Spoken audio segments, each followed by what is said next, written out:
오늘 여러분들에게 생명의 말씀을 전해주실 분은요, 또 여러분들이 사랑하고 존경하며 또 여러분들을 위해서 늘 중보하시는 귀한 분이십니다. 우리 강윤규 담임 목사님 나오실 때 뜨거운 박수로 환영하겠습니다.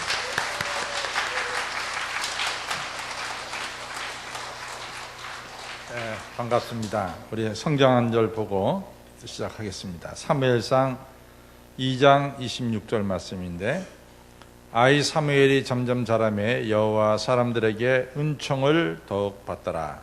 예, 말씀 가지고 우리 좋은 부모가 되는 길을 좀 생각을 해보겠습니다. 사실은 이제 어머니 기도회를 시작하면서 저한테 우리 이만을 목사님께서 시작과 끝을 해주셨으면 좋겠습니다. 그래서 이제 저는 어머니 기도회 2번 정도 말씀을 전한 줄 알았어요.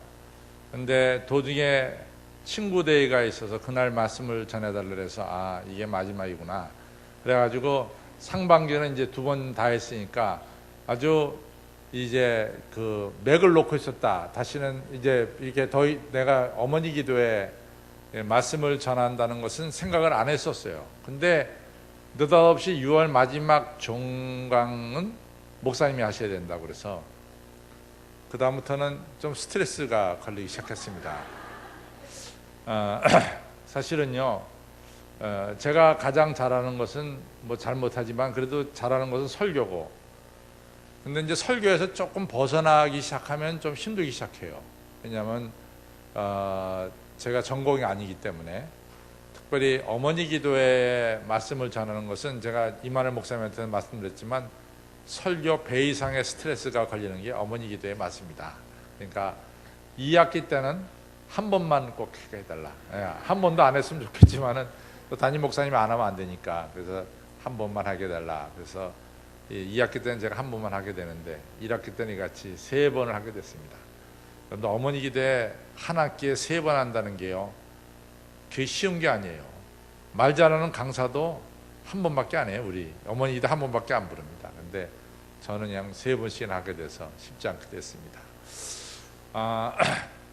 이제 성경을 보면서 많은 사람들이 성경을 어떻게 보느냐 상당히 중요하지만은 전 성경을 보면서 그 성경 속에서 이 다이나믹, 움직이는 것을 이렇게 좀 보게 됩니다. 그래서 성경이 재밌어요.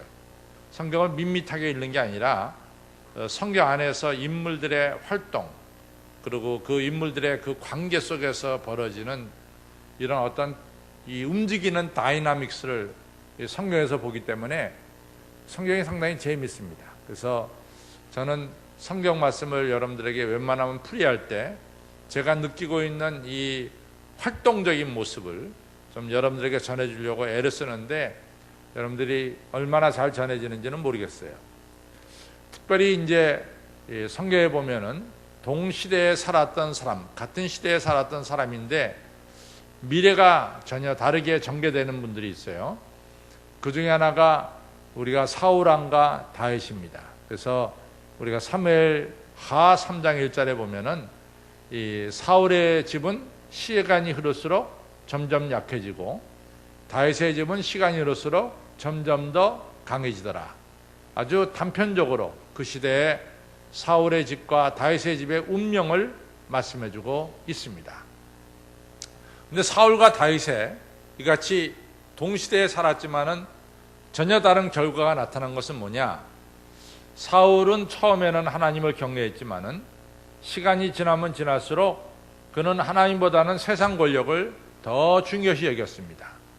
그 결과로 이 사울은 세월이 흐를수록 점점 더 약해져 가고, 또 사울의 자손들 중에 요나단 같이 훌륭한 자손도 있었고 또 이스보셋과 같은 훌륭한 자손도 있었지만은 전부 다 칼에 맞아 죽는 불행한 이 가족사를 가지게 됩니다.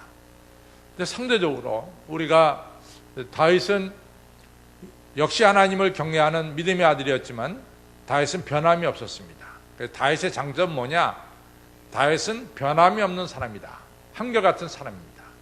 그러니까 늘 하나님을 경외하니까 다윗에게도 약점이 많았지만도 이 다윗의 자손들이 잘 되는 이런 결과를 가져왔습니다. 그래서 다윗의 후손들이 이스라엘의 왕위에 계속해서 오르는 것을 우리가 보게 됩니다. 또 하나는 뭐냐?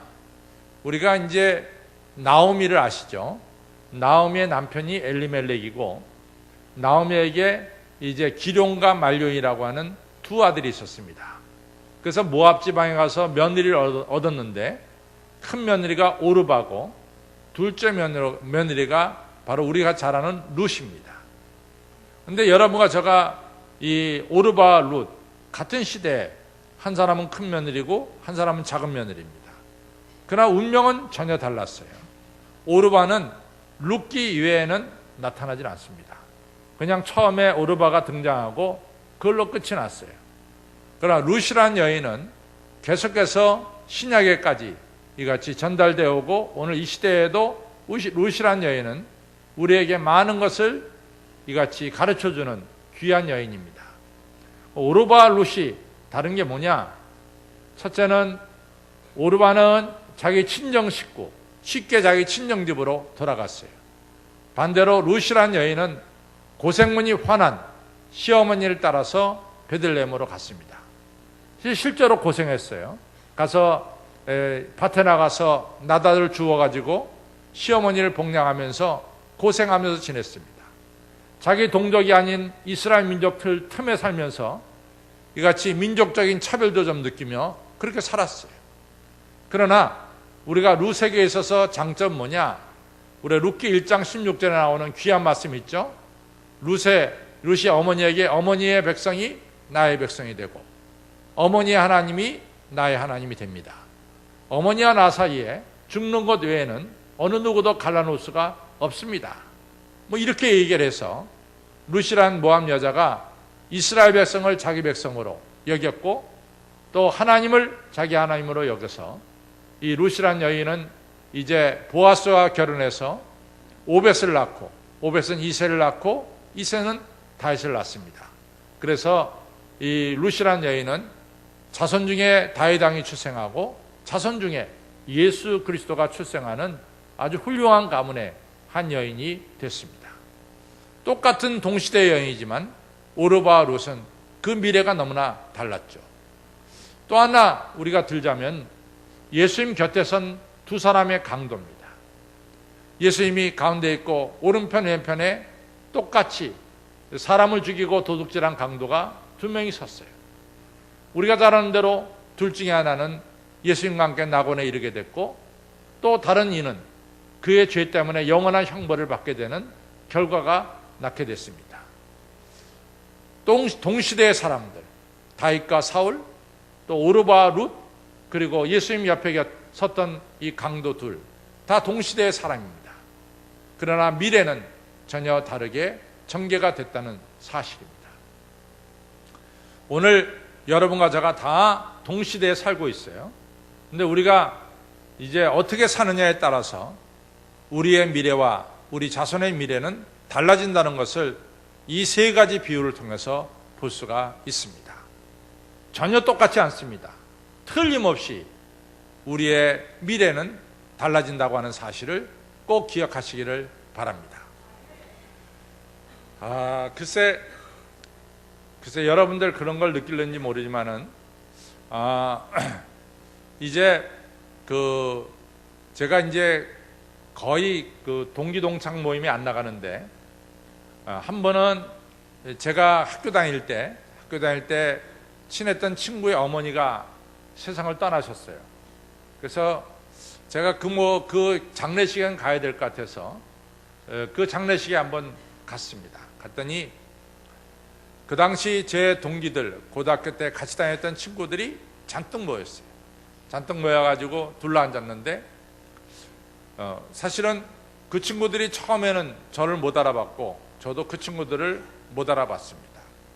근데 그 이유는 뭐냐면 제가 이제 1972년 1월에 고등학교를 졸업했는데 30년이 넘어서 이제 거의 한 35년 정도 됐을 때 그 장례식장에 갔으니까 이 35년 전과 지금하고는 그때하고는 지금하고는 전혀 다르기 때문에 서로 못 알아보는 게 너무나 당연한 것 같아요. 그 사람들 생각에는 제가 너무 젊어 보인대요. 그래서 제가 실제로 보니까 걔네들보다 제가 훨씬 더 젊었어요. 왜냐하면은 첫째는 제 머리는 제가 이 내추럴하게 검은 머리고, 제가 좀 물론 흰머리가 좀 있긴 있지만은 제 머리는 그래도 이 검은 머리가 많이 있고, 내 친구들의 머리는 거의다가 다 이같이 흰머리 아니면 아주 이마가 훤히 드러나는 또 대머리들이 많이 생겼어요. 그게 좀 달라졌고, 그 다음에 얼굴 자체도 굉장히 애들이 늙어 보여요. 늙어 보이고, 나는 상대적으로 걔네들에 비하면 굉장히 젊어 보이는 것만큼은 사실입니다. 그러니까 걔네들이 좀 뭐랄까 좀 시기가 났어요. 야, 너는 왜 이렇게 젊냐 그래요. 근데 사실은 뭐 제 생각엔 쟤도 많이 늙었다 이렇게 생각이 들거든요. 근데 걔네들 보기엔 제가 젊다 이렇게 생각이 드는데, 제가 이제 그 명함을 주고받으면서 그 명함 받은 것의 글씨가 안 보여요. 너무 작아서. 그래서 안경을 벗고서 이렇게 쳐다보니까 얘네들이 아주 고소하다는 듯이, 봐라 너도 늙었지 그러면서 얘기하는데, 제가 그 얘기를 하려고 하는 것이 아니라 학교 때 꽤나 걔는 앞이 잘 될 것처럼 느껴졌어요. 근데 보니까 아주 비참하게 되는 아이들도 있었고, 또 학교 때 참 가난해가지고 이 친구들의 도움을 받아가면서 공부한 그런 아이는 정말로 잘 돼가지고 아주 잘 된 것을 제가 보게 됩니다. 야, 그렇구나. 이것이 이 고등학교 때 우리가 보기에는 쟤는 잘 되고 쟤는 못 될 것 같지만은 한 30년 지나고 보니까 완전히 운명이 달라졌구나. 이런 걸 갖다가 느끼게 됩니다. 여러분들 남의 얘기가 아니에요. 오늘 우리들의 얘기예요. 우리가 오늘 어떻게 사느냐에 따라서 우리의 미래는 틀림없이 달라진다는 것을 꼭 기억하시기를 바랍니다. 동시대 인물 중에 하나가 엘리와 이제 한나가 되겠죠. 엘리와 한나는 동시대에 살았던 인물입니다. 엘리는 제사장이었고 한나는 아기를 못 갖는 여자였습니다. 엘리는 한나를 위해서 기도해 주던 제사장이었고, 한나는 엘리의 도움을 받아야 되는 그런 평신도였어요. 그러나 우리가 성경을 사무엘상을 이같이 읽다 보면은 전혀 다르게 엘리의 운명과 한나의 운명은 달라지는 것을 보게 됩니다. 뭐가 그렇게 엘리와 한나의 운명이 달라지게 했을까? 여러분들 언젠가 한번 신문에 봤는지 모르지만 프레드릭 플릭스라고 하는 독일의 큰 재벌가가 세상을 떠났어요. 근데 그가 세상을 떠날 때 현찰 1억 5천만 불을 남기고 떠났습니다. 되게 뭐 주식을 남긴다던가 부동산을 남긴다던가 그러고 떠나는데, 이 사람은 엄청난 주식도 남겼지만 엄청난 부동산도 남겼지만, 글쎄 이 사람의 집을 열어보니까 이 1억 5천만 불이라고 하는 현찰이 집 안에 있었어요. 그러니까 어마어마하게 현찰을 많이 남긴 거죠. 이 사람의 특징은 뭐냐? 아주 경영에는 귀재입니다. 망해가는 기업을 인수해서 그의 3억 달러를 순이익을 창출했어요. 그래서 피터 드러커라고 하는 이 사람이 말하기를, 여러분 가져가 피터 드러커 잘 알아요. 피터 드러커가 말하기를 20세기가 나온 최고의 경영자다, 이렇게 평할 정도로 이 사람은 경영에 아주 능한 사람이었습니다. 바로 이런 사람인데, 이 사람이 얼마나 지독하냐면 1966년에 자기 아내가 죽었거든요. 근데 장례식을 치러야 될 거 아니에요. 근데 장례식 끝나고 나서 2시간 뒤에 다시 회사에 나타났습니다. 그러니까 회사 사람들 다 혀를 내둘렀어요. 저거 인간이냐? 자기 아내 죽고 나서 어떻게 2시간 뒤에 와서 또 일을 하느냐? 회사 사람들이 다 혀를 내둘렀어요. 이 사람은 일 중독자입니다. 그래서 회사를 일으킵니다. 그런데 이 사람에 대해서 아주 날카롭게 글을 쓴 사람이 뉴스위크 기자입니다.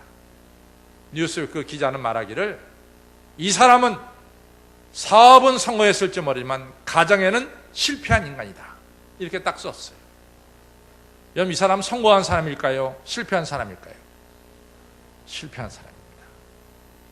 여러분 가정가 사업은 조금 잘못됐을지 모르지만은 가정에서 성공한 사람이 성공한 사람입니다. 그래서 이 가정이 얼마나 소중하냐, 이것을 우리는 기억해야 됩니다. 엘리를 치면은, 엘리는 그 시대에 이 실로 성소의 대제사장이었으니까 굉장히 성공한 사람이에요. 엘리는 굉장히 성공한 사람입니다. 평판을 볼 때는 엘리를 모르는 사람이 없어요. 그러나 엘리의 내막을 보면은, 엘리의 결과를 보면은 엘리는 성공한 사람이 못 됐습니다. 벗개도 블레셋에게 빼앗겼고, 벗개께 빼앗겼다는 소식을 듣고 목이 부러져 죽는 이런 비참한 죽음을 맞이했고, 두 아들 홈리와 비느하스도 전쟁터에 나가서 죽는 이런 비참한 결과를 가져왔습니다. 근데 이같이 이 엘리가 실패한 게 뭐냐? 엘리의 실패의 첫째는 자녀들에게 신앙을 유업으로 남겨주지 못했습니다. 자녀들에게 신앙을 유업으로 남겨주지 못했습니다. 이것이 첫 번째입니다. 자녀들에게 신앙 교육을 시키는 게 쉽지는 않아요. 쉽지는 않습니다. 정말 쉽지는 않습니다. 또 여러분들이 이제 키우는 자식들을 이제 시집 장가 보낼 때 도대체 어떤 며느리를 얻고 어떤 사이를 얻느냐, 이게 쉽지 않아요. 근데 여러분과 저가 가치 기준이 한 가지 분명해야 됩니다.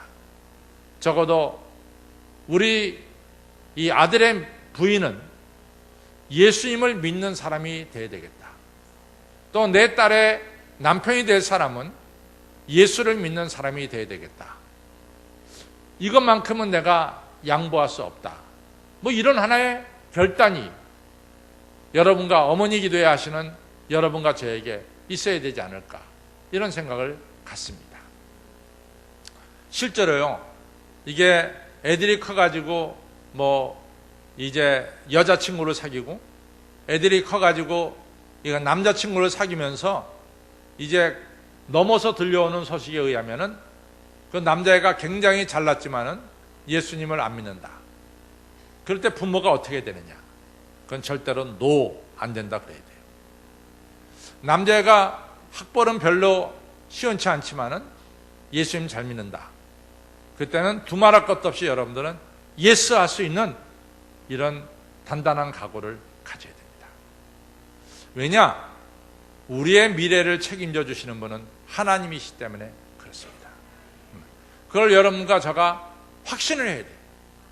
우리의 미래를 책임져 주는 것은 개 학력이 아니라 누가 책임져 주시느냐? 하나님이 책임져 주신다. 이런 분명한 것을 여러분과 저는 가져야 됩니다. 그런데 엘리의 실패는 뭐냐? 엘리는 이렇게 중요한 신앙교육을 자식에게 시키지 않았어요. 성경은 그 이유를 말하는데, 엘리는 하나님보다 자식을 더 사랑했다, 이렇게 얘기합니다. 하나님보다 자식을 더 사랑했다. 이럴 경우에는 자식에게 신앙을 남기지 못합니다. 근데 여러분과 제가 하나님을 더 사랑할 때, 자식보다 그렇게 느껴질 때, 여러분들은 자식들을 신앙을 유업으로 남겨줄 수 있고, 틀림없이 여러분들의 자식은 잘 될 줄로 믿습니다.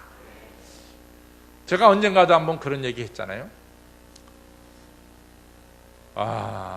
저는 뭐 우리 어머니하고 저하고 대화를 한 시간을 좀 세어보면 그렇게 많은 대화를 우리는 하질 못했어요. 뭐 어제도 버스 타고 오면서 이제 어느 분이, 목사님은 외할머니가 키웠겠네요. 그 정확하게 지적했습니다. 저를 키우신 분은 외할머니입니다. 왜? 외할머니를 더 많이 어릴 때 만났으니까 외할머니가 저를 키웠죠. 그러면 어머니는 뭐 했냐? 어머니 교회 직원으로 일했어요. 내가 얘기하는 교회 직원이라는 것은 월급 받고 일하는 직원이 아니라 교회 가서 그냥 사는 집사님으로 살았어요. 전도사로, 전도사도 아닌데 전도하러 다니고 신방하러 다니면서 지냈어요. 별로 나는 우리 어머니가 집에서 일하시는 거 별로 못 봤어요. 사실은 저희가 도남동 살 때, 저희가 살던 도남동 집이 꽤나 컸어요.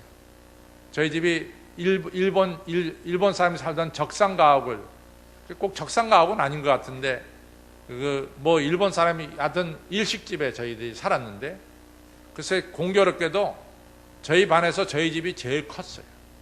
그래서 옛날에는 이같이 이 가정 이 질문서에 쓰면은 몇 평에 사느냐, 어디에 사느냐, 다 쓰잖아요. 그러면 저희 집이 제일 컸어요. 그러면 제일 컸으면 우리 어머니가 1년에 한 번 정도는 담임선생님을 찾아가야 되는데, 우리 어머니는 하나님 찾기에 바빠서 그런지 한 번도 안 가요. 한 번도. 그래가지고 선생님한테 제가 얼마나 미움을 사는지 몰라요. 니네 엄마는 도대체 너를 갖다가 학교에 보낸 거냐 안 보낸 거냐, 어떻게 한 번도 학교에 안 오냐. 학교에 안 갑니다. 그리고 저 혼자 이제 다니는 거죠. 예, 그 정도로 그랬는데, 어떻게 보면 우리 어머니는 자식보다 하나님을 더 사랑하는 것처럼 느껴졌어요. 근데 그 신앙이 사실은 오늘 저를 목사로 만들었고 또 제 동생들을 목사로 만든 것 같아요. 예, 그것이 바로 이같이 이 어머니의 신앙이 되게 중요합니다. 정말로 중요합니다. 제가 꿈에 별로 누구 사람을 만나는 적이 없거든요. 저는 잠자면 그냥 자버리고 말고 아침에 4시 한 10분 15분 되면 정확하게 눈 떠가지고 옵니다. 그래서 어제 또 우리 늦게까지 신방했는데 우리 여신도 회장님이 걱정을 하세요. 목사님 내일 새벽에 못 일어나서 이 새벽기도 미스할까봐, 빠질까봐 새벽에 전화를 걸어주겠대요. 그래서 내가 그러지 말라 그랬어요. 예. 여신도 회장님이 전화 안 해도 우리 교회 김인배 집사님이 몇 시까지 안 나타나면 나한테 전화하니까 예, 걱정하지 말라. 뭐 늦게 자도 새벽 4시 좀 넘으면 눈이 떠집니다. 근데 그러니까 한 서너 시간 잘 때 제가 깊이 잠들어요. 근데 별로 안 보는데 참 제 꿈속에 나타난 것은 어머니가 몇 번 나타났어요. 돌아가신 어머니가. 그러니까 어머니가 나타나서 걱정하지 말아라, 걱정하지 말아라, 하나님이 너와 함께 하신다. 이런 별로 나는 우리 어머니하고 그렇게 가깝다 생각하지 않았는데 정말 어려울 때는 어머니가 나타나서 하나님이 함께 하신다는 것을 가르쳐 줬습니다. 여러분들 자식이 사랑스럽지만은 자식보다 누구를 더 사랑해요? 하나님을 사랑하세요. 그것이 자식에게 최대 잘하는 겁니다. 두 번째 중요한 것은 자식이 여러분들의 말씀에 순종해야 돼요. 근데 자식이 여러분들의 말씀에 순종하려고 그러면은 중요한 게 있어요. 여러분들이 자식의 말을 좀 귀담아 들어야 됩니다. 그 자식이 부모의 말에 순종하느냐 불순종하느냐는 사실은 어디에 달렸냐면 그 부모가 자식의 말에 얼마나 귀 기울여 듣느냐 안 듣느냐에 달려있어요. 여러분들이 자식의 말을 안 듣죠? 자식도 여러분들의 말을 안 들어요. 이상해. 여러분들이 자식의 말을 귀담아 듣죠? 그것이 틀린 얘기든 좋은 얘기든. 그 다음에는 자식이 여러분들의 얘기를 들어요. 이게 아주 정확한 사이클입니다. 정확한 사이클입니다. 여러분들 가만히 보세요. 왜 내 아들, 딸이 내 말 안 듣지? 그럼 반대로 여러분들은 여러분들 아들, 딸이 여러분들에게 얘기할 때 들었어요?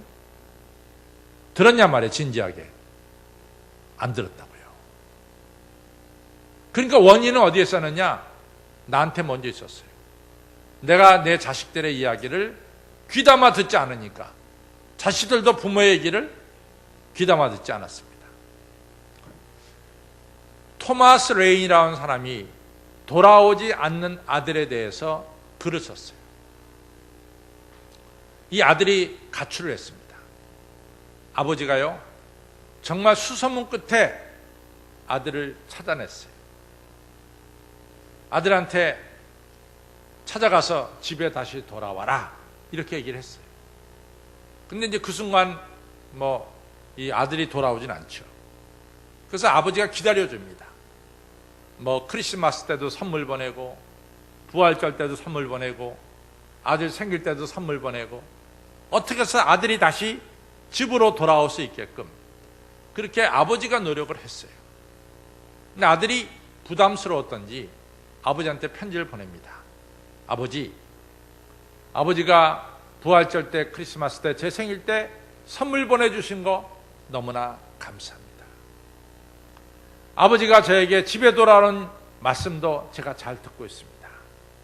그런데요, 제가 아버지 하면은 떠오르는 게 딱 두 말인데, 피곤하다, 바쁘다. 이 두 얘기만 제 머리에 박혀 있습니다. 아들이 아버지하고 얘기하려고 그럴 때 아버지는 나 바쁘다. 아들이 아버지에게 뭔가 상의하러 갔을 때 나 피곤하다. 그래서 아들의 이야기를 듣지 않았어요.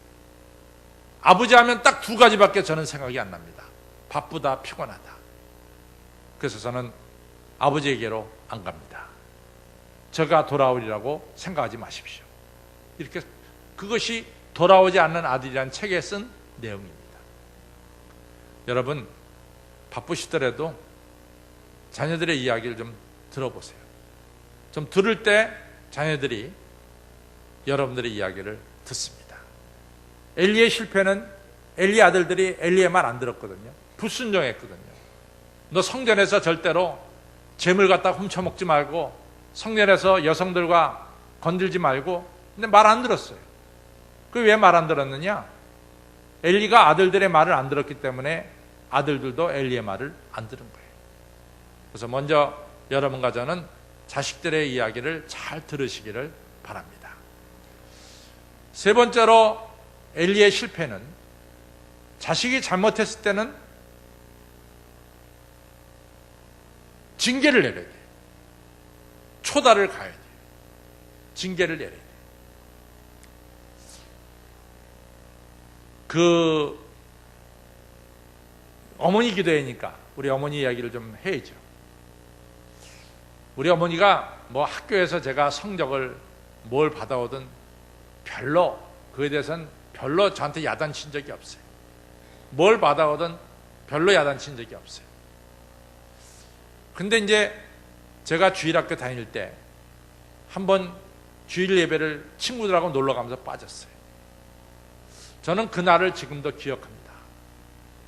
우리 어머니가 얼마나 무섭게 저를 때렸냐면, 옛날에 그 빗자루 있어요. 이 방바닥을 쓰는 빗자루, 나무로 된 거. 그거를 부러지도록 때렸어요. 정말 부러지도록 때렸어요. 절대로 봐주는 게 없었어요. 엄청나게 때렸습니다. 저는 그 다음부터는요, 주일을 빼먹는다, 꿈에도 생각하지 못해요. 꿈에도. 제가 그렇게 된 것은 어머니가 저를 교육시켰기 때문에 그렇습니다. 제가 이제 미국서 목회할 때인데 저희 교회 장로님이셨는데요. 그 장로님하고 그 어머니가 이제 어머니는 노인 아파트 살고, 그 장로님은 이제 이 자기 집 가지고 사는데 주일날 만나죠. 근데 그 어머니와 그 아들의 만남은 너무나 아름다워요. 어머니가 아들을 보는 눈도 그렇고 아들이 어머니를 보는 눈도 그래요. 근데 평안도 분인데 뭐 이 아들은 뭐 어머니 어머니 어머니 하면서 이같이 어머니 오마니만 오면 어머니 어머니 하면서 따라다녀요. 그리고 어머니가 얘야 300불 내놔. 그러면 뭐 주머니 빼가지고 그냥 300불 드려요. 내가 교회 헌금해야 되겠다. 두말할 수 없어. 두말할 거 없어. 그 어머니의 말에 대해서는 이 아들이 꼼짝 못합니다. 근데 이제 가끔 가다가 이 아들이 이 눈물을 흘리면서 한 얘기가 있어요. 이 아들이 이 함흥에서 살았는데, 저 함흥이 아니라 저쪽 신우주 쪽에 살았는데 이 배를 몇 척 가지고 있었어요. 근데 이제 공산당이 들어오면서 아버지 죽이고 아버지 총살시켰어요. 부자라고. 그리고 어머니가 이 아들들 딸 하나 데리고 이 월남을 한 거예요. 이 어머니는 이북서 살 때 손에 물 하나 붙이지 않고 살았어요. 부잣집 며느리니까. 근데 이남에 내려올 때 빈손 들고 내려오니까 이 어머니가 이 자식 둘을 딸 하나 키우기 위해서 딸하고 데리고 나가서 뭘 했냐면은 시장에서 행상을 했어요. 그래가지고 우리 집안의 큰아들은 공부시켜야 된다. 큰아들은. 그래가지고 이 큰아들에게만 공부시킵니다. 이 나중에 이제 참 눈물 나는 이야기인데요. 이 누나가 결국은 공부를 못하고 시집을 갔어요. 그러니까 그 옛날엔 되게 학력이 비슷한 사람들끼리 시집장가를 갔으니까 이 딸이 생각만큼 이렇게 배운 남편하고 가지 못하고 그래가지고 좀 어렵게 살아요. 근데 가끔가다 이 딸이 투정을 부리는데 엄마가 저기 아들만 교육시키고 나는 교육 못 시켜서 이렇게 나는 못 산다고 말이야. 내놓고 얘기해요. 그러니까 엄마 아무 말도 안 하고 그냥 들어요. 근데 이제 이 큰아들이 한 번은 이제 학교 이 책 사라고 엄마가 돈 줬는데 그 돈을 가지고 친구들하고 영화관 갔어요. 책 안 사고. 근데 어떻게 그것이 엄마한테 발각이 됐어요. 그날 그 엄마가 아들한테 배신당한 느낌, 그리고 너무 허무한 느낌, 남편도 없이 혼자 사는데 이놈의 자식이 그 힘들게 번 돈, 자기 때문에 자기도 고생하고 동생들도 다 행상하는데 그 돈 가지고 영화 봤다고 말이지. 그날 이 아들을 때리는데요, 그 장로님이 그래요. 그 연탄 집게로 이 때리는데, 종아리를 때리는데 정말로 엄청나게 때렸대요. 자기 죽일 듯이 때리더래 어머니가. 그 장로님 얘기. 아니 잘못했으면 잘못했지 왜 자기를 죽일 듯이 때리냐 이거지. 이게 뭐 맞으면서 알 거 아니에요. 우리 어머니가 날 죽이려고 드는구나. 얼마나 때리든지. 그래서 맨 처음에는 잘못했다고 자기가 좀 생각을 했는데 너무나 어머니가 무섭게 때리니까 자기 속생각에는 어머니에서 미움과 증오가 솟더래. 아무리 그래도 그렇지 아들을 죽일 듯이 때린 게 어디냐. 그날 밤에 자는데 그 자다가 이렇게 눈을 잠깐 떠보니까 어머니가 그냥 눈물을 쏟아가면서 자기 그 종아리에 이 상처난데 약을 발라주면서 하나님 제가 잘못했어요. 하나님 그 회개기도 하더래 하나님한테. 이것을 이 아들이 봤습니다. 그 다음부터는요 이 아들이 어디 갔다 놔도 효자예요. 도대체 그 어머니를 위하는 그만한 아들이 없어요. 이 아들이 제대로 된 것은 어머니가 아들이 잘못했을 때 정확하게 야단을 쳐서 그래요. 여러분과 저도요 자식이 잘못했을 때는 야단을 쳐야 됩니다. 야단을 무섭게 쳐야 돼요. 그것이 자식을 위하는 길이에요. 잘못했는데 자식한테 아무것도 안 한다? 그건 잘못된 거예요. 그래서 뭐 저도 이제 우리 아이들을 키울 때 제가 보는 몇 가지가 있어요. 그 중에 하나가 잘못되면요 저도 무섭게 야단을 칩니다. 뭐 보통 때 이제 잘해주죠. 그러다가 잘못된 게 있으면 그 다음에는 내가 용서를 안 해줘요. 야단을 쳐요. 그렇지 않으면 애를 올바르게 키울 수가 없어요. 누가 자식들 야단치는 거 좋아하겠어요? 그렇지 않습니다. 성경에서 잠언에 초다를 애들을 때리는 것을 금하는 자는 자식을 망친다 그랬어요. 엘리가 잘못한 것은 자식을 제대로 잘못했을 때 야단을 못 친 거예요. 반대로 한나는 자식을 잘 키웠어요. 첫째는 한나는 열심히 기도했잖아요. 기도하는 어머니. 두 번째는 자식에게 꿈을 심어준 어머니입니다. 아주 존귀한 일에 자식을 내어 맡겼어요. 전 예수님의 어머니 마리아가 대단하다는 것은 저는 요한복음 2장에서 봅니다. 요한복음 2장에서 가나의 혼인잔치에 갔는데 이같이 술이 이 포도주가 다 떨어진 거죠. 가난한 결혼식이기 때문에. 근데 어머니는 아들한테 그럽니다. 이 집에 포도주가 다 떨어졌다. 그러니까 너 가만히 있지 말아라.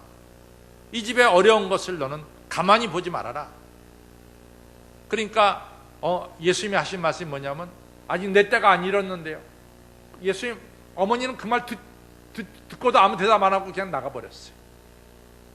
그러나 예수님이 비나가리에 물을 부어서 물이 포도주가 되는 기적을 행했어요. 어머니 마리아는 아들 예수로 하여금 선한 일을 할 수 있도록 마당을 열어놨어요. 여러분과 저도 여러분과 저의 자식들이 선한 일을 할 수 있도록 마당을 좀 펴놔야 됩니다. 그것이 우리가 할 일이에요. 이 아들이 좀 선한 일을 할 수 있도록 여러분과 저는 좀 길을 열어줘야 됩니다. 얼마 전에 칼럼이 나왔잖아요. 그 할렘에 있는 이 고등학교인데 그 고등학교 이름이 데모크라시 크랩 하이스쿨이에요. 데모크라시 크랩 하이스쿨입니다. 근데 그 데모크라시 크랩 하이스쿨의 학생이 80%가 흑인이고 20%가 히스패닉이에요. 그러니까 소위 말해서 백인이 없는 학교입니다. 전부 다 유색인종만 다니는 고등학교예요. 근데 그 학교가 8년 전만 하더라도 그 학교 바로 옆에 컬럼비아 유니버시티가 있는데 옆에 있는 대학에 들어갈 꿈도 못 꿨다는 거예요. 근데 앤드류라고 하는 분이 거기 교장으로 부임하면서 이분이 한국식 교육을 들여왔대잖아요. 봉산 탈춤도 시키고 뭐 한국 문화도 시키고 열심히 공부하는.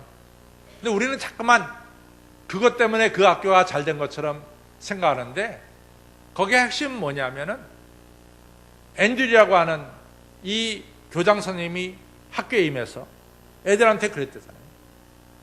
너희들 이 지긋지긋한 가난과 절망 속에서 너희들도 얼마든지 벗어날 수 있다. 너희들도 얼마든지 이 시대에 아주 이 시대를 이끄는 유능한 지도자, 훌륭한 사람이 될 수가 있다. 꿈을 끊임없이 심어줬대잖아요. 꿈을 끊임없이.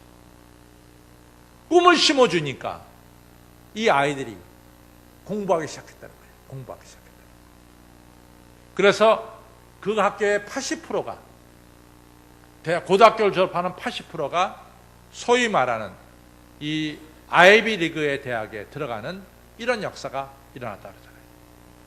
대단한 겁니다. 우리 아이들이 잘 되는 길이 어디 있느냐? 여러분과 제가 꿈을 심어주는 거예요. 꿈을.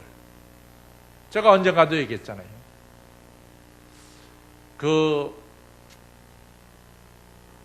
사람이요, 이게 어려서부터 너 목사 돼야 된다, 목사 돼야 된다, 자꾸만 그러면요, 어릴 때는 그냥 정신없이 받아들이지만 그런가 보다 하고 듣지만 사춘기가 되면요 이게 반발하게 돼 있어요. 반발하게. 제가 고등학교 때 다니면서 우리 어머니 자꾸만 목사 돼야 된다, 그게 듣기 싫었어요. 정말 듣기 싫었어요. 뭐 왜 나보러 자꾸만 보기만 하면 목사 돼야 된다. 나도 내 친구들하고 열심히 놀러 다닐 수도 있고 그런데 듣기 싫었어요. 근데 저희 어머니가 당근을 하나 주더라고요. 당근을. 그 당근이 뭐냐면은, 야, 내가 하나님께 계시받은 게 있는데 너는 목사가 되면은 비행기를 타고 세계를 다니면서 설교할 사람이다. 그런 얘기를 해요. 여러분들 1970년대 한국에서 외국 나간다. 이게 뭐 보통 어려운 일이 아닙니다. 1970년대 초에 한국에서 외국 나간 사람들이 도대체 몇 명이나 돼요? 별로 없어요. 근데 비행기의 빗자만 들어도 가슴이 떨리던 시대인데 저희 어머니가 그때 그런 얘기를 해요. 그 당시에는 좀 이렇게 와닿지 않는, 실현되지 않을 만한 그런 이야기입니다. 근데 실현되지 않을 이야기지만은 그래도 그 얘기 안 듣는 것보다 듣는 게 더 행복해. 그것이 사실이에요. 안 듣는 것보다 듣는 게 더 행복해.